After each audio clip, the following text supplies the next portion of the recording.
Elden Ring will never be FromSoftware's magnum opus. It's a controversial opinion, it's not a popular opinion. We released Shadow of the Erdtree DLC. I felt inspired just to trigger some conversation on this again. This is not about hate, this is about healthy debate. I haven't written a script for this video, I just sort of wanted to turn on the mic and see where it went.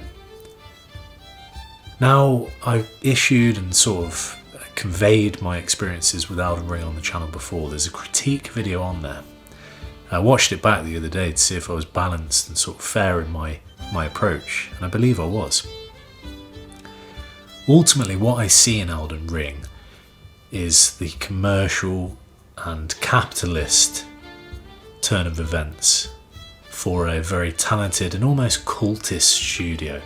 You know, a cult classic, sort of cult fan favourite studio. And yes, maybe because I was introduced to the games in 2015 with Bloodborne, I sort of hold something a little bit different to new fans, okay? And I think that's okay, because it's all subjective, right? But if I'm putting an objective head on it still, if we look at the design of Elden Ring, there is a huge amount of options to the player.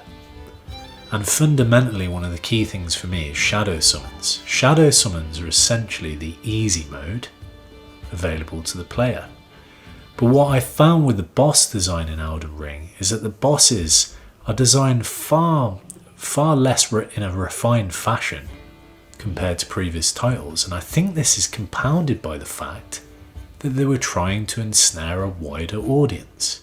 Okay, so if we consider that Miyazaki knows that a bunch of players, a large proportion in fact, will use shadow summons, therefore the bosses need to be designed to account for that.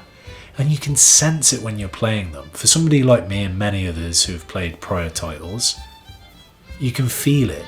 There is an endless sort of stamina bar. There's not a cap. The bosses I use are Melina and Malekith that come to mind. They just attack. They don't feel as sort of refined, is the word. So overall the experience is softened. It's sort of weakened, it's diminished compared to a more semi-linear design such as Bloodborne, which we'll talk about in a moment, that requires you to overcome its challenges. There is no easy mode, there is nowhere else to go explore, and the perfect stone wall I'll use is Gascoin. It almost broke me. I just said in 2015 I was introduced to FromSoftware games, and Bloodborne changed my gaming life and outlook forever, so it will always hold a hugely meaningful place in my heart. And literally Gascoin, because there was nowhere else to go, I'd explored all of central Yharnam. As you know, you can cap that area off. The game literally funnels you to Gascoin. There's nothing else that you can do. And when Miyazaki talks in even recent interviews with Eurogamer, he still talks about the fact that challenge is part of the allure. It's part of why he creates these games, because he wants people to learn through failure, and then through that failure it becomes a more poignant experience. Okay, and that's my point. That poignancy for me was lost in Elden Ring, because number one, I already talked about it. For me, the game is designed with a power trip in mind. There's just a wealth of options that you can immediately get overpowered with. Blasphemous Blade heals you, slams down huge wave of fire. It's not that hard to get, you just transform from Rykard's soul or whatever it was. That's the thing, the barrier of entry to get powerful in Elden Ring is not difficult. And when you come across a boss you can't overcome, you simply journey off to another area of the map. Because now we've got an open world design. Like I said, the purity of challenge.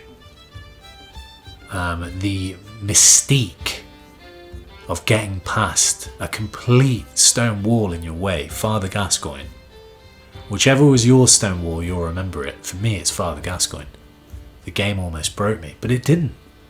Miyazaki succeeded.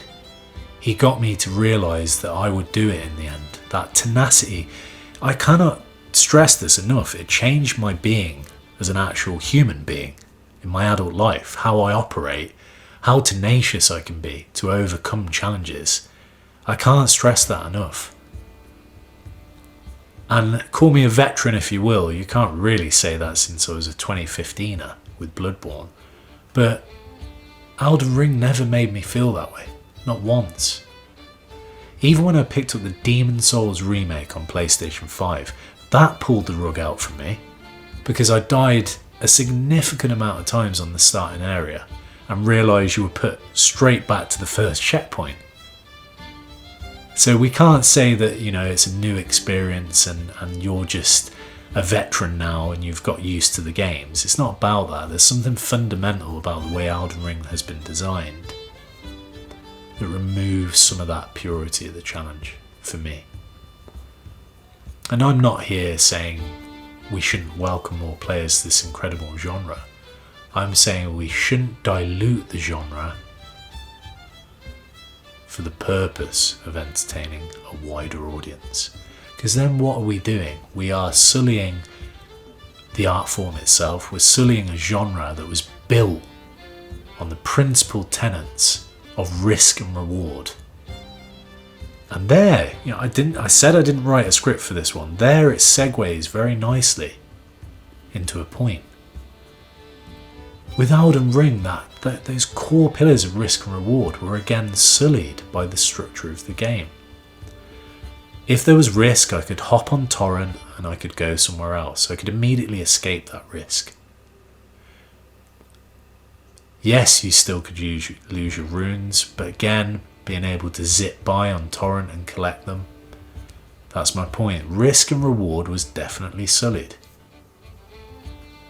So I will stand by the fact that for me, and maybe it's because it's my first game and I'm not being objective about it, as with many hedonistic experiences that exist, your first time is always the best, and maybe that's true and I'm not being objective about that. But I fell in love with Dark Souls 3, I fell in love with Dark Souls 1.